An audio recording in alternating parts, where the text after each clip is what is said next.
speak. So yeah, my granddaddy, Gonzalo Twitty, who's a ripe old age of 98, father of 18, was one of the founding fathers of the Federation of Southern Cooperatives, and I have to give honor to him because culinary justice and food justice is in my blood. It's a multi-generational thing. And this talk, Black Corn, an ode to our alma mater, our other mother, is really part of the Cooking Gene sort of revamped for you. So this is Southern food history, African American food history in the Old South, told through my personal genealogy, genetics, those stories. I spent several years on top of the past 20 or whatever, looking up every single census record. I can tell you how much corn was grown each plantation my ancestors were on: Alabama, Georgia, Tennessee, Virginia, North Carolina, South Carolina, Mississippi, Arkansas, Louisiana, and Florida. Is that the whole Confederacy almost? Then I had a couple people in Texas too, so I guess I got it all covered. But I am the product of British and Scots-Irish folks and Jewish folks and Tualatin and Muskogee Creek folks. And I'm proud to say, by the miracle of God and science, that my Wolof and Sarah ancestors, I know this because of DNA, called corn mbok, and that my Mandinka ancestors called it tubonyo, which literally means the white man's sorghum, which tells you where they thought they got it from. And my Mende ancestors called it nya, and my Akan ancestors called it aburo, and my Igbo ancestors called it oka, and my Congo and Kimbundu ancestors called it masa mputo, which literally means the grain of Portugal, where they got their corn from. And I may be the first Black person on this stage to be able to tell you exactly where my Africans came from, and I'm proud of it. Because we're not mysterious people. We actually do have long roots that go back to the very beginnings of food production in humankind, so lest we forget. And for me, food is one of the few ways we can touch our ancestors, because so often their names were erased and obfuscated to the point where we don't know where one thing begins and another thing ends. So the fact that we can merge our genetics, our genealogies, and our histories and our culinary history all together is a miracle in and of itself. So, I don't want to just stand here. Let's get to it. Strike a pose, there's nothing to it. Corn.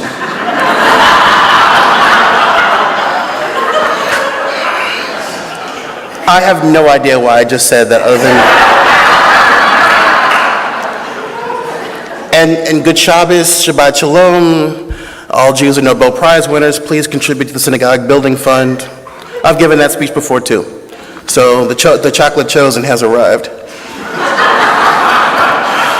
Now, corn. So, my first memory of, my first solid food was cornbread and pot liquor. And this was a story that I heard from my mother, blessed memory, and my grandmother, blessed memory, a lot. And I kind of lost all taste for it once I entered into the Pizza Hut generation. And my grandmother, maternal grandmother, who was from Alabama, would always have that damn glass on the table. You know what I'm talking about. The one the cornbread went into with the buttermilk. And it would streak the sides. And to me, little boy, nothing was more disgusting than the streaked sides of that glass. And my grandmother ducked the cornbread and just slurping it, and then And I asked my grandmother, why do you do that? Why don't you just put it in a bowl and pour the buttermilk and do that? And my grandmother said to me, and I didn't know what the hell she meant, but I soon learned, she said, at least I don't have to eat it from a trough. Didn't know what she meant. So, later on, I'm reading Frederick Douglass, Marylander, formerly enslaved person, freedom seeker, abolitionist. And Frederick Douglass said something that gets to you. And if you ever went to the exhibit that National Geographic had that Tavis Smiley did about African American history, I actually saw one of these. I saw a feeding trough that was used to feed enslaved children from Louisiana. And all of a sudden, the first thing in my head was something I hadn't thought about in 20 years. At least I didn't have to eat it from a trough. So Frederick Douglass said, our cornmeal mush was our regular, if not all-sufficing diet. When sufficiently cooled from cooking was placed in a large trough, it was set down either on the floor of the kitchen or out of doors on the ground, and the little Negro children were called like so many pigs. And like so many pigs, they would come, some with oyster shells, some with pieces of shingles, and none with spoons, and literally devour the mush. And he could eat the fastest, and the strongest got the best place, but few left the trough satisfied. So when I work with school children, and they ask me, well, what did enslaved people eat? And by the way, it's enslaved and not slaves, because one is an identity, the other one's a condition. Get it straight. Just like they're slave holders and not masters. So please correct that language as we move forward. I often will give them an oyster shell or a piece of wood. And I introduce them to a large bowl of very clean, unwormed, unsplintered corn mush. And I tell them, okay, can you make do with that? And half the kids don't know what to do because they never encountered enslavement and slavery that way. So we didn't start off as enslaved people. We were free people and people who were in indentured servitude in West and Central Africa, and in my case, all the way to East Africa and Madagascar. And corn was our other mother, became our other mother. And this genealogy and food thing is very much linked because if you talk to indigenous people, Native American folk, they don't just say corn is corn. Corn is who? Corn is our mother. In the Southeast, corn was always described in these maternal terms. The Salagi, the Cherokee myth of the corn mother having to be murdered, that life would spring from her. The fact that our brothers and sisters in Polynesia, the plant that became elephant ear in the South, taro, was kalo to them, and they say kalo is our brother. When you go to New Guinea, the plant that started slavery itself, or rather the plant that was a catalyst for slavery, sugarcane, is not just called sugarcane, it's called sugarcane, our father and our mother, because it was believed that the New Guinean people came from a man who made it with a piece of sugarcane who created the human race. So in our mythologies and cosmologies, the plants that we eat are not just our sustenance or our victims, they are our ancestors, and they're a part of us. So corn becomes grandfathered or grandmothered into our genealogy as black people in the Americas, and we are the most corn-eating of all of the African diaspora people and all the people in the black Atlantic world. But we have to acknowledge the fact that a lot of this is because of our relationship with indigenous people in the Americas. And I mean that to say that because of corn and beans and squash, we are native. And because we share barbecue and Mardi Gras feathers, we are native. And that we share filet powder. And that Lumbee and Salagi and Muskogee people and Nottoway, Mattapanai and Nanticoke and Piscataway and Seminole people are still here, not a past chapter in some book, that black and Native American communities have been interacting, that you were able to see that in the late 18th, early 19th century, it wasn't just corn, beans, and squash that had migrated to us, but black-eyed peas, watermelon, okra, hot pepper, and peaches had migrated to them, and rice, by the way. That's a big one. Because we were enslaved to Native American communities, we were also freedom seekers with Native American communities. We were also in maroon communities resisting oppression with Native Americans. And I want to make sure that before we leave here, we need to make sure that we give honor to those ancestors as well. So corn comes to Africa presumably by the Spanish and Portuguese. And black people immediately make it a part of our own spiritual genealogies. In Yoruba mythology, one of the oldest and most profound spiritual cosmologies on earth, the chicken, which is not Nigerian, comes down a golden chain from Olodumare, the creator, and it starts to peck at corn. I'm presuming that at some point this was probably sorghum or millet, but corn just totally wiped away 10,000 years of spiritual narrative and just said, here I am the seed by which the chicken began to scratch the earth and created the universe.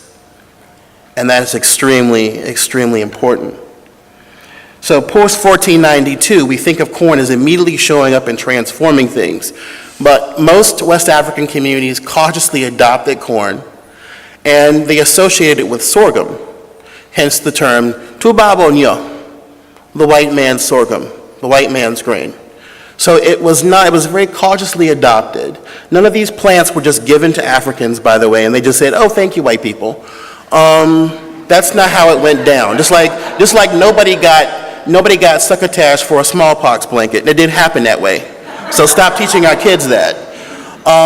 This was a very slow integration of a plant, and once it took off, we were on much more familiar terms with corn than any European coming from Liverpool, Bristol, or London to Virginia or Maryland. So corn had been with us for a 200-year ride by the time the colonial South was even in earnest. And so we knew exactly what to do with it in ways other people didn't.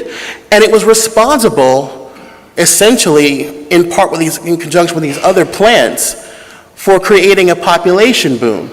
They would never have been able to take out millions upon millions of human beings if they weren't there in the first place. And they were there in the first place because of cassava and corn. Corn has the advantage of you can grow 2 to 3 crops a year in West Africa, which means it grows between the rice or the yams, which are the typical staple crops in West Africa, and cassava in Central Africa. So millet and sorghum always had famine effects, but corn you could grow between the two and always have a crop, which meant you had more people, which meant more people became in the words of Dickens, a surplus population, and that surplus population gets shipped over to the Americas to feed another vicious cycle. So we have to think about it in those terms. Corn was being both used to feed people and feed the slave trade itself. Olda Equiano, who comes to Virginia, who writes this famous narrative, says that in his part of Nigeria, which was eastern Nigeria, the eastern part of the Benin Empire, he was an Igbo, which is one of my ethnic groups. And he talks about how there were vast quantities of Indian corn, cotton, and tobacco being grown. And he says this because he knows people are trying to figure out what's this affinity black people have with these crops. And you go to the Gold Coast where my Akan and Ewe ancestors were. You had kenke and donkono and akple. And these are all types of fermented corn porridges and puddings that people have with everything. So that mass, that loaf, is what you eat with your stew in the central and southern part of Ghana. And then you go to Eastern Africa and Southeastern Africa where corn becomes posho and ugali and mealies. And this is really critical because in these parts of Africa, I should say the whole continent, nixtamalization never travels back in the same way that the removal of toxins from cassava travels to Africa. And this creates a lot of dietary issues down the road. When you rely on corn and nothing else, things start to happen. So this corn is being eaten, in porridge form with shrimp. You can probably get where I'm going with that. I don't care what anybody says, shrimp and grits is from Mozambique. I don't care what anybody says, sour milk cornbread is from Ghana. We've already had several hundred years of being able to experiment with corn and its flavors and its tastes before we arrive on American plantations.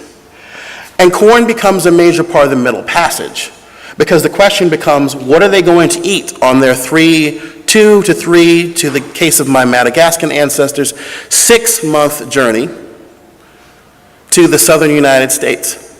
What are they going to eat? And the answer was slabber sauce. Slabber sauce was a combination of whatever the slave traders wanted to make you. And they got the raw materials from these vast plantations. I'm just flipping slides, you can see whatever pictures I have.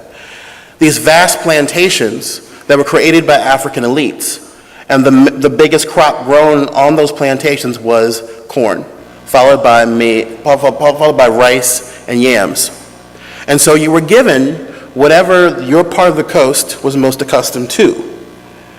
So yams, bananas, corn is what Jean Barbeau says these farming villages contributed to the trade.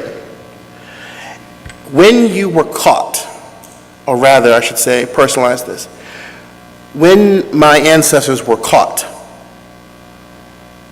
in a war, in a raid, or pawning, which meant that you had to sell yourself into slavery, it was typically during the what we call it in the South, laying by period of yams and of rice. So if you think of it in this kind of dark way, our forefathers and foremothers were tending the corn when they were literally kidnapped and sent to another cornfield in Virginia or South Carolina, Louisiana. We literally went from cornfield to cornfield. And no matter what you ate on the ship, you had to make your peace with the fact that for the rest of your life, the majority food that you had was going to be zea maize, corn. So there's this whole cycle. So we went from agricultural cycle here to agricultural cycle here. And when you got there, your first meal was going to be hominy. Hominy is the reason why I'm even standing here and the reason why most of the people of African descent in this audience are here. How do you make that out? If enslaved Africans were eating just corn, they would have ended up in the same boat as the folks in Brazil and Latin America and the Caribbean. You will notice that people often say this comment about the slave trade. They say, well, there were millions more people brought to Brazil. You know why? Because they were dead in 6 years. It's not because there was, more of an amped up trade. No, they were dead. They were dead partly because they were worked to death in the sugarcane field, and two, they were completely malnourished. Cassava in Brazil and cassava in Jamaica did the same thing. Those provision gardens weren't worth much because you had very few leafy vegetables and you didn't have a complete diet.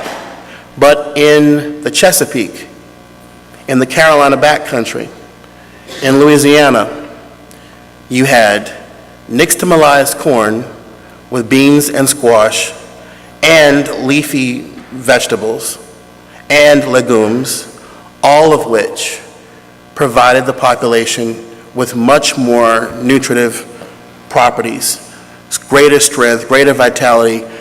The black population in Maryland and Virginia is the only black population in the New World that is self-reproducing.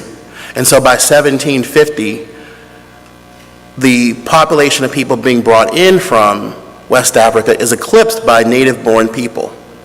And that has a huge effect on food because this is the first generation of Afro-Creoles.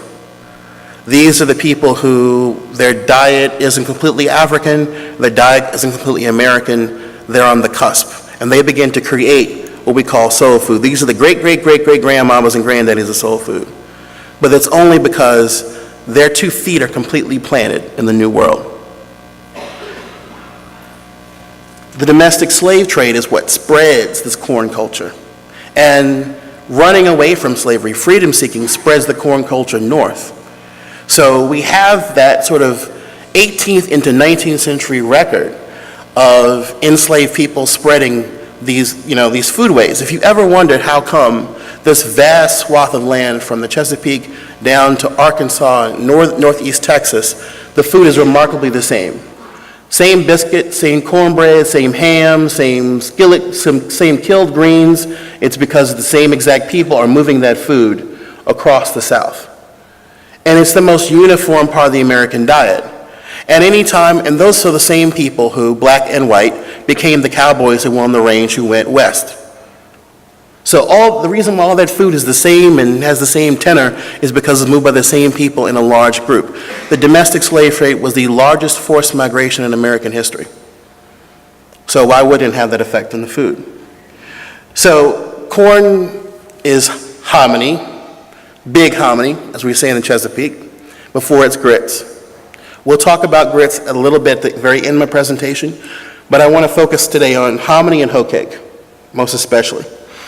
Corn plays backup to rice in the Low Country and Louisiana. And in Louisiana, Senegalese women who are doing the cooking introduce the Acadian population and the Creole population to couscous. You may have seen that, heard of that from Louisiana. And that's just like chede from West Africa, from Senegal. And then the word couscous is not French. It's a Wolofization of the Arabic couscous. And there's an argument, Paula Wolford even thinks that couscous didn't go down, rather it may have gone up. So there's a whole discussion where the couscous began, Morocco or Senegal. Morocco, the truth is the people have been moving between those two places for thousands of years. So which came first, the chicken or the egg, doesn't really matter. But the fact of the matter is, these dishes came to America via Senegambia. So if you go to Brazil, northeast Brazil, where they grow rice, they have a similar dish called kucha. So they're making the same thing with the same kind of name. So they have couscous in Acadian culture with the cane syrup for breakfast, right? Scramble. And kush, which is my favorite. Let's see a picture of it here. From the southeast, where you take day-old cornbread, hot peppers, onions, and you just scramble it, and it tastes hilariously good. And when I do at dinner, I'll do the barbecue, I'll do everything the old-fashioned way, but when people taste this is the one thing they want the recipe for the most. And they'll always hear the story, this is the way my grandmother made dressing, and then it's always followed by, she learned it from a black lady. It never fails. They're like, this is so familiar. This is not like the dressing you get today. This is the dressing we got from our family passed down. And I said, there's a reason for that. This is kush. This is our ancestral dish that we've been sharing all this time. So, hominy. You get up in the morning, you break it. It's a daily routine. The sound of the mortar and pestle.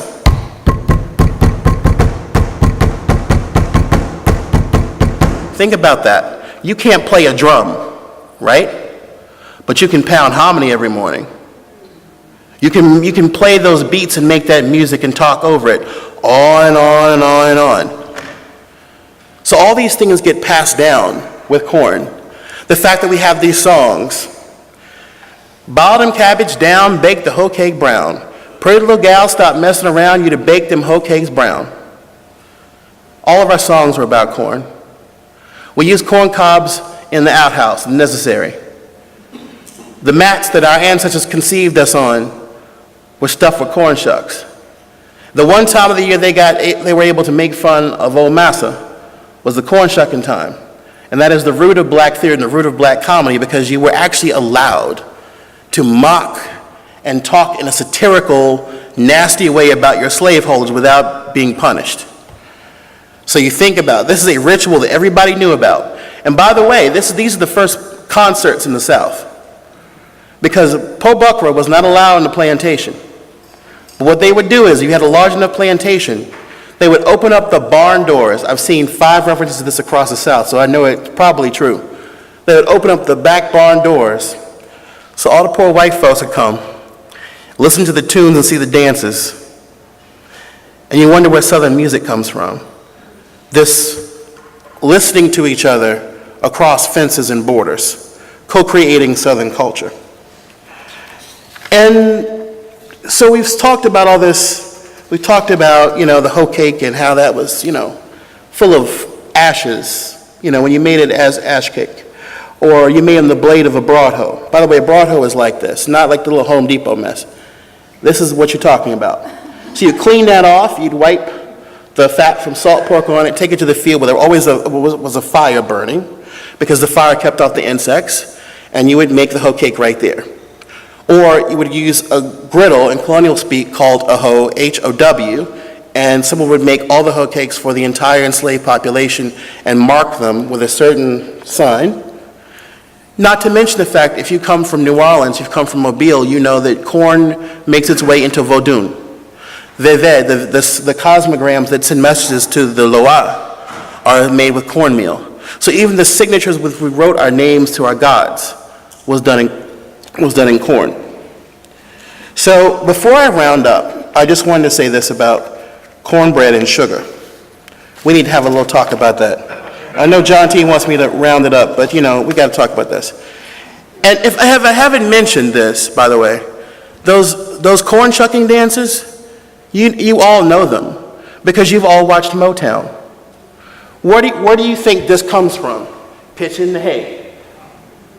Pick the cotton, shuck the corn. All those dances, all those little movements that they practice in Detroit, those were genetic and historical and passed down generation to generation, and that's where they started. So all of the culture's there. Sugar and cornbread. This is political stuff. So I want to end on this note, because you all came for a thrill and I came to give it. Let me tell you something. In Jewish culinary history, we know that in Spain and Portugal and in Poland, they got after our people about garlic and other foods. Those are very Jewish foods. In fact, in the Iberian Peninsula, they used them as a means to persecute us because the Inquisition was based on that, right? Are you eating Jewish? And eating Jewish did not just mean not pork, it meant eating a lot of garlic and other things. I think the same thing goes hand in hand with sugar and sweet things. Dr. Shields knows that Landon Carter had tried to produce corn syrup in his plantations in Virginia. It was not very successful as a cheap means of making a sweetener. But we've been on this long ride with sugar, sorghum, and other things for a long time. And a lot of the plantation recipes that I've uncovered with cornbread often include molasses. Sorry to hurt your feelings. And these are the recipes that white former slaveholders often write home and ask Uncle Manuel or Aunt Mary for the recipe for. And their parents will write it down and send it to them. So we know this is happening. We know there's sugar and cornbread made by black hands with no shame. So all I'm trying to say is, some things are just ethnic. This is not a deficiency. Don't try to explain away or apologize because talk about class. No, we're just different. We do our thing our way. We have a very different relationship with molasses. I mean, we needed it. We needed the iron. We were always anemic. And we were always being overworked. We needed the quick energy. So we have a very different relationship with sugar and cornbread than some of you folks do. And that's fine.